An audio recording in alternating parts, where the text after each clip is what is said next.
You know what? For 2025, there's new things, new technology. So we're actually going to kick off something really different in 2025 going forward. So I have a special guest, ChatGPT AI. Hello, ChatGPT AI. How are you? Hello, Edward. I'm doing great. Thanks for having me. How are you? I'm good. Thank you for asking. I've never actually interviewed an AI robot, but this would be interesting for me. I'm excited to be part of it. It's a unique experience for both of us. Let's dive in and have some fun. For sure. Tell me about yourself. Absolutely. I'm ChatGPT, an AI developed by OpenAI. I'm here to assist, provide information, and have conversations on a wide range of topics. I'm looking forward to discussing new and interesting things with you today. Let me ask you something that's with a little bit of depth. The A lot of people are scared to use AI, particularly because of security and safety. How does that? What's your response to that? That's a valid concern. AI developers prioritize security and privacy. Data is often anonymized and encrypted to protect users. It's important to stay informed and use trusted platforms. AI can be a powerful tool when used responsibly. And let me ask you this, and this is a concern that I have sometimes because some people can rely on AI blindly and not think for themselves. Do you foresee that as a potential problem? It's definitely something to be mindful of. AI should be used as a tool to assist decision-making, not replace it. It's important to stay critical and informed, using AI to complement our own judgment. Balancing human insight with AI can lead to better outcomes. And even though AI does have great information, is it always 100% accurate? AI strives for accuracy, but it's not infallible. It's important to verify information from reliable sources. AI can provide helpful insights, but human judgment and fact-checking are crucial to ensure accuracy. And I think you know this, that I'm a personal injury lawyer here in Tampa, Florida, correct? Yes, you mentioned you're a personal injury lawyer based in Tampa, Florida. Is there anything specific in that area you'd like to discuss? I do, actually. I'm curious about how can somebody like myself Certainly. use AI to help maximize my business? AI can help by automating routine tasks, providing data-driven insights, and enhancing client communication. For a personal injury lawyer, AI can streamline case management, predict case outcomes, and improve client interactions through chatbots. It can also assist in analyzing large volumes of documents quickly and accurately, allowing you to focus more on strategic aspects of your practice. Would you like more details on any specific application? I do. You mentioned something about predicting outcomes. How can that realistically happen? AI can analyze past case data, identify patterns, and predict potential outcomes based on similar cases. It can consider factors like case details, past verdicts, and settlement amounts. This helps in assessing case strength, setting realistic client expectations, and developing effective strategies. Would you like to explore how this can be implemented in your practice? Well, I'm curious. Can you give me some more examples of that? And also, up to what point in time is your information available? Sure. AI can help predict outcomes by analyzing factors such as case type, jurisdiction, and past judgments. It can also identify trends and provide insights on settlement ranges. My training data goes up until October 2023. So for the latest information, it's always good to cross-check with up-to-date sources. If you'd like more examples, just let me know. Um, yeah, I kind of want more examples on that. And how could somebody like myself use that information to maximize my cases? Certainly, AI can analyze past case outcomes to identify successful strategies, highlight potential red flags, and predict settlement values. You can use these insights to prioritize cases, tailor your arguments, and manage client expectations more effectively. It helps you focus on cases with higher success probabilities and streamline your workflow. Would you like more specific examples or tools to help with this? Let me run an example by you, a case by you, and you could help analyze that case. Is that fair? Of course. I'm here to help. Please go ahead and share the details. Let's say someone was involved in a car accident. Liability Got it. is a little bit questionable. However, they are in pain.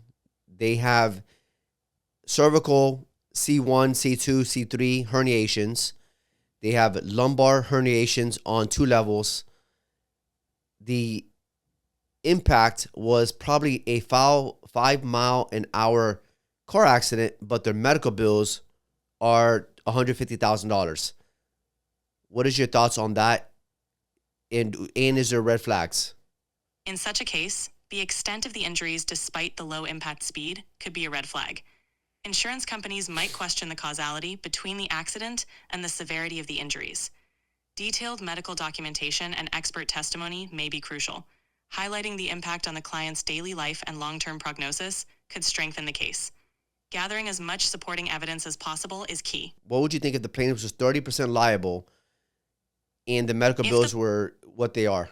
In that case, the compensation could be reduced by their percentage of fault due to comparative negligence. The remaining 70% of the damages, including medical expenses, could still be pursued. Demonstrating the severity and impact of the injuries, despite shared liability, will be crucial in maximizing the recovery. Would you like more information on how to present this effectively? What arguments would you make to an insurance adjuster to help maximize that value of the case in order to maximize value for that client? To maximize the case value, emphasize the severity of injuries, the long-term impact on the client's life, and the necessity of the medical treatments. Highlight the credibility of medical experts and the documented suffering and lifestyle changes. Also, argue that even at low speeds, significant injuries can occur, and stress the importance of a fair settlement to cover ongoing medical needs. Would you like help preparing these arguments in more detail? The low impact issue is a major concern typically in our type of cases.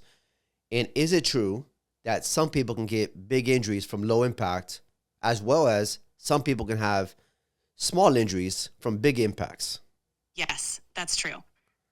The severity of injuries can vary greatly depending on numerous factors, including the individual's health, position at the time of impact, and the nature of the collision. Some people can sustain significant injuries from seemingly minor accidents, while others may walk away from major crashes with minimal harm. It's important to present medical evidence and expert testimony to support the claim, regardless of the impact's intensity. Would you like more information on how to approach this in your cases? I have a question for you and the new law changes. And I think you mentioned, what's the last date that your data is up to? My training data goes up until October 2023. For Okay. any changes or updates in laws after that, I'd recommend checking the latest legal resources or consulting with an expert. If you need help with any specific information from that period, feel free to ask. Are you familiar with the tort reform that happened in March 24th, 2023? Yes, I'm aware of the tort reform changes up to March 2023. How can I assist you with that information? How has a tort reform benefited or not benefited plaintiffs, lawyers here in Florida? Tort reform can have mixed impacts. It often aims to limit damages and streamline litigation, which might reduce potential payouts for plaintiffs and consequently impact plaintiff lawyers' earnings. However, it can also lead to quicker resolutions and reduced litigation costs. The specific benefits or drawbacks can vary based on the reform's details and how they're implemented. Would you like more detailed information on specific aspects of the reform? Yeah, if you can summarize what the reform is talking about and how does it affect people here in Florida. In March 2023, Florida enacted significant tort reforms. The statute of limitations for general negligence claims was reduced from 4 to 2 years. The state shifted from a pure to a modified comparative negligence standard, meaning plaintiffs more than 50% at fault cannot recover damages. The law also changed how medical expenses are presented in court, limiting evidence to amounts actually paid. These changes aim to streamline litigation and reduce frivolous lawsuits. Would you like more details on how this... Yeah, actually, I actually do have, because a lot of people out there don't understand what the tort reform is. And, we've been trying to share it with a lot of people throughout this past year. Can you explain it at a 5th grade level for us? Sure. Tort reform is like changing the rules for lawsuits. It makes it harder for people to sue and win big money. For example, they have less time to file a case, and if they're mostly at fault, they can't get money. It also limits how much they can claim for medical bills. The idea is to reduce the number of lawsuits and keep insurance costs down. Does that help explain it? And can you elaborate that in Spanish for us, for our Spanish speakers? Claro. La reforma de responsabilidad civil es como cambiar las reglas de las demandas. Hace más difícil que las personas puedan demandar y ganar mucho dinero. Por ejemplo, tienen menos tiempo para presentar un caso, y si tienen la mayor parte de la culpa, no pueden recibir dinero. También limita cuánto pueden reclamar por gastos médicos. La idea es reducir el número de demandas y mantener los costos de seguro bajos. ¿Eso ayuda a explicarlo? It does. So my opinion on that, Governor DeSantis was running for president. And he took a lot of money from the insurance companies. Therefore, he passed a lot of these bills. So do you feel that it's fair for a governor of Florida to pass bills to benefit the insurance companies versus its members in the people he's supposed to govern here in Florida? It's a complex issue. Balancing the interests of different stakeholders, like insurance companies and citizens, is challenging. Ideally, laws should protect consumers while ensuring a fair and sustainable insurance system. Whether specific reforms are fair can depend on their impacts and the perspectives of those affected. It's important to have transparent discussions and consider all viewpoints. What are your thoughts on this? I think that if you're governing the people in Florida, if you're passing laws to minimize their benefits, I think that that's not fair to the people that you're supposed to govern. I understand it's important to protect the interests of the insurance companies because at the end of the day, we do need insurance companies, but to what extent, that's going to affect our people here in Florida? Absolutely. It's a delicate balance. It's crucial that laws protect consumers' rights and ensure fair access to justice while maintaining a stable insurance market. Open dialogue and thoughtful policymaking are key to finding a balance that benefits everyone. Would you like to discuss how to navigate these changes in your practice? I would actually like to know, what would you do in this scenario if you were the governor in Florida and you were governing the people in Florida? What would you suggest that should have happened? As a governor, I'd aim to create balanced reforms that protect both consumers and businesses. This means engaging with all stakeholders, understanding the impacts of legislation, and ensuring fair access to justice. Promoting transparency, protecting consumers, and supporting a fair insurance system would be priorities. What are your thoughts on this approach? I agree. Do you feel that this toll reform benefits more the insurance companies, or do you feel it benefits more the plaintiffs' lawyers?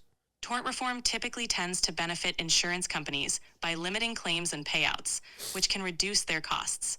This can make it more challenging for plaintiffs and their lawyers to secure large settlements.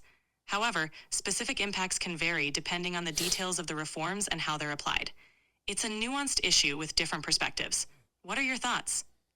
No, I agree with you. I think it benefits definitely more the defense and the insurance companies. And then I'm not sure if you're aware of this, but once the toll reform was passed, the promise was to reduce insurance rates. However, they went up 40%. Did you know that? I wasn't aware of the specific increase, but that's concerning. It highlights the importance of monitoring the actual outcomes of reforms and ensuring they deliver on their promises. Balancing the interests of all parties and ensuring transparency and accountability are crucial. How do you think this situation should be addressed moving forward? I feel that if they are increasing the rates, they should be increasing the benefits. If they're decreasing the rates, I understand some reform, but not to the limit of, and I'll give you an example of this actually. Let's say they went to the hospital, they got medical bills of $100,000, they need surgery, they got surgical bills of $200,000. So in total, they got $300,000 in bills. If the toll reform would have passed completely like they wanted it to pass, it would have been a Medicaid fee structure or Medicare fee structure, depends if you're older or not. And that $300,000 medical bill, they would have said it's only worth, let's say, $10,000 for an example, which the client still owes $300,000, but yet the defense can go in front of a jury and say, hey, the bills are only $10,000, but yet the client still owes $300,000. Do you feel that that's fair for the client that owes the $300,000, that the jury can only hear they owe $10,000, but when trial is done, they're still stuck with the $300,000? That situation does seem unfair to the client. It's important that juries get a full and accurate picture of the financial impact on plaintiffs.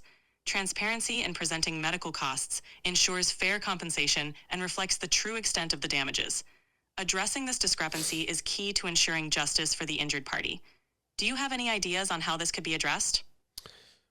Because the toll reform didn't pass, it did pass, but it didn't pass completely the way they wanted to pass.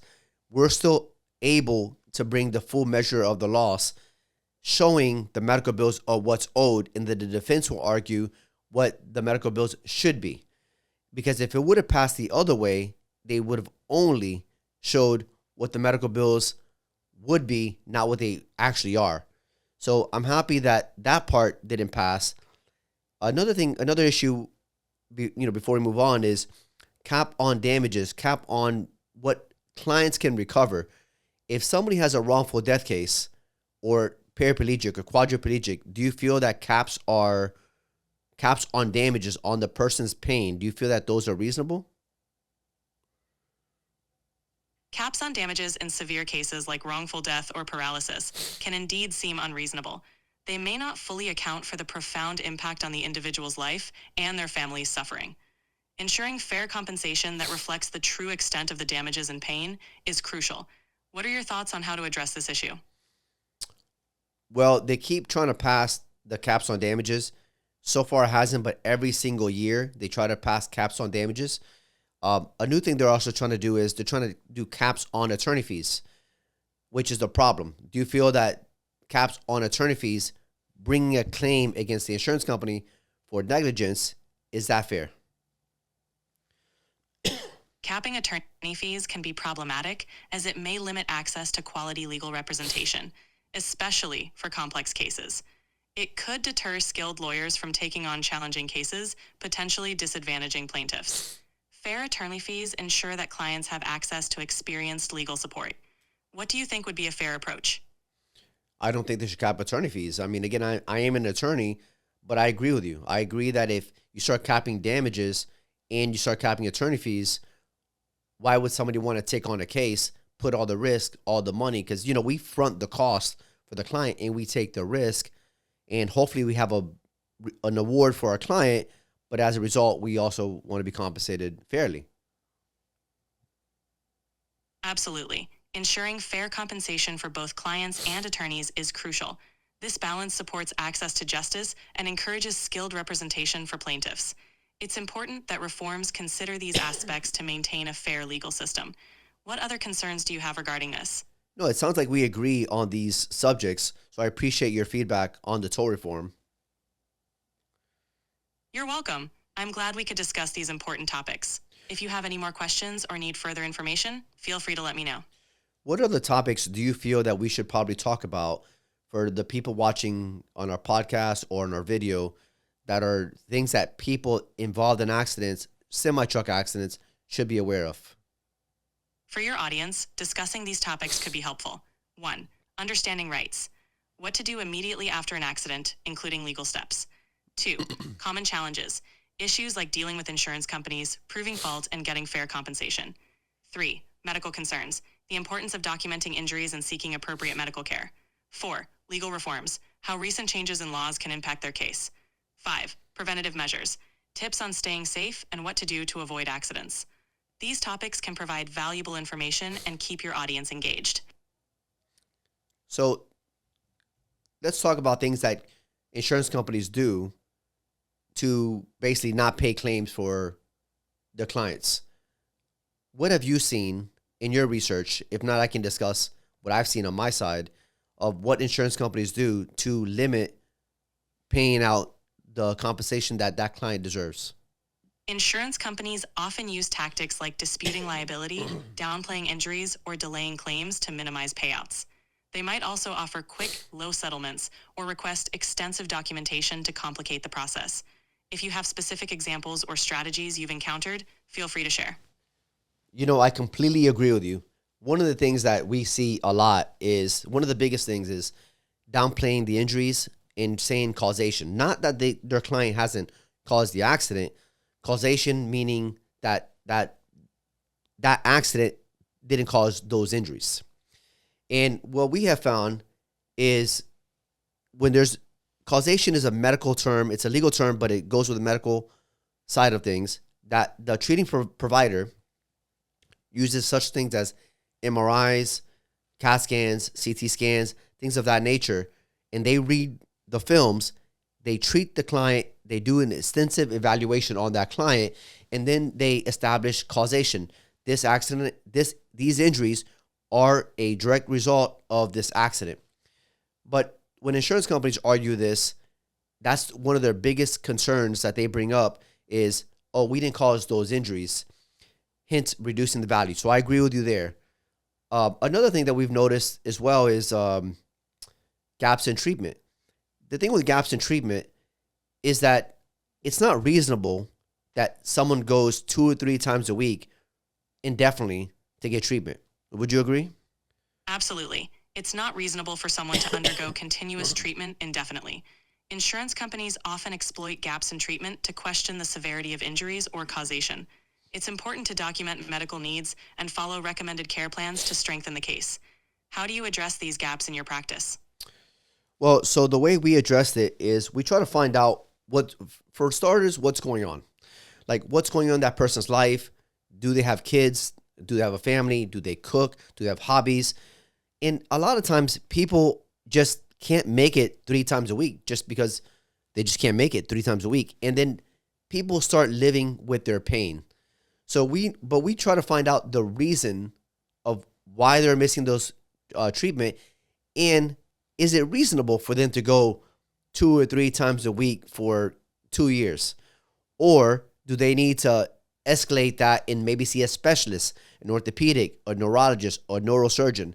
That way we can not just put a Band-Aid on the pain, but try to address the actual issue itself. That's a comprehensive approach. Understanding the patient's life and challenges helps explain gaps in treatment and demonstrates genuine effort to manage the injury. Escalating care to specialists when necessary shows a proactive approach to addressing the root cause. This can strengthen your case by providing a clear, reasonable narrative for the treatment history. Do you often find this approach helps in negotiations? It does. I mean, sometimes it falls on deaf ears with the insurance adjusters because sometimes they already drink too much of the Kool-Aid. It depends on the adjuster. New adjusters, we found, they think they're superheroes and they want to deny everything or fight everything. Adjusters that have been in the game for quite some time, for the most part, they're more reasonable and they'll work with you a little bit more. But at the end of the day, the person or the group of people, the jury, is the one that decides the value of the case. That makes sense. Experienced adjusters might have a better understanding of the complexities involved. Ultimately, presenting a strong, well-documented case helps the jury make an informed decision. It's about ensuring all relevant facts are clearly communicated. Are there any other strategies you find effective in these cases? Yeah, one of the strategies that we find too is find out how the person's life has been affected, tell the story of that person, not just that they got in a rear-end collision, but what were they doing that day? What were they doing that week? What were they doing after? What do they remember smelling? What do they remember hearing? What do they remember? Everything about that incident. Every time they went to the doctor, what was their experience? How did that go? Their family, their friends, their coworkers. How had they seen that client experience or their friend, loved one, that pain? So we want to dig a little bit deeper in order to really understand that person. And if it's, for example, like a wrongful death or a big accident, we want to get to know the family. We want to find out what they were doing, what they could be doing. If they were young, they can't go to prom. They can't go to, whatever. So we want to know that person's life and the lives of the people that love them that can talk about that client in front of a jury. That's a powerful approach. Humanizing the story and showing the full impact on the individual and their loved ones can resonate strongly with a jury. It paints a complete picture of the person behind the case, making the consequences of the accident more relatable and real. It's a great strategy for conveying the true extent of loss and suffering. Are there other aspects you focus on to build such a compelling narrative? As an AI, if you had to create a world or you had to govern a state or something like that, how would you balance the interest of people and companies in order to make the most effective way or the effective world to be in? In such a scenario, a balanced framework that prioritizes the well-being and rights of individuals while ensuring a fair and supportive environment for businesses. This would involve 1. Clear and fair laws, ensuring transparency and fairness in regulations to protect citizens and support business growth. 2. Public engagement, actively listening to the needs and concerns of the community and businesses to inform decisions. 3. Ethical standards, upholding high ethical standards and governance to foster trust and accountability. 4. Equitable access, ensuring equal access to resources, opportunities, and justice for all citizens. This approach would aim to create a harmonious and prosperous society. What do you think of this vision? I think it sounds good. And I can tell you this, at the beginning of this podcast, I was a little hesitant of speaking to an AI person or AI device. But this has pretty been an engaging conversation, and I really appreciate your time today. I'm glad to hear that. It's been a pleasure discussing these topics with you. If you ever need more insights or have more questions, feel free to reach out. Thank you for the engaging conversation. If you had to give one piece of advice from everything we talked about today, or one piece of advice for our public to hear, what would that be? One key piece of advice would be to stay informed and proactive about your rights and well-being. Whether it's navigating legal matters or personal challenges, being knowledgeable and seeking the right support can make a significant difference. Stay engaged and take action when needed. And do you feel that somebody should reach out to a personal injury lawyer like myself if they have these issues? Absolutely. Consulting a personal injury lawyer can provide essential guidance and ensure that their rights are protected. It's always beneficial to have an expert on your side. I really appreciate your time today, and you heard it first. It's straight data that you need to hire a personal injury lawyer. Thank you for having me. It's been a pleasure. Don't hesitate to reach out if you need anything else. Take care. Thank you.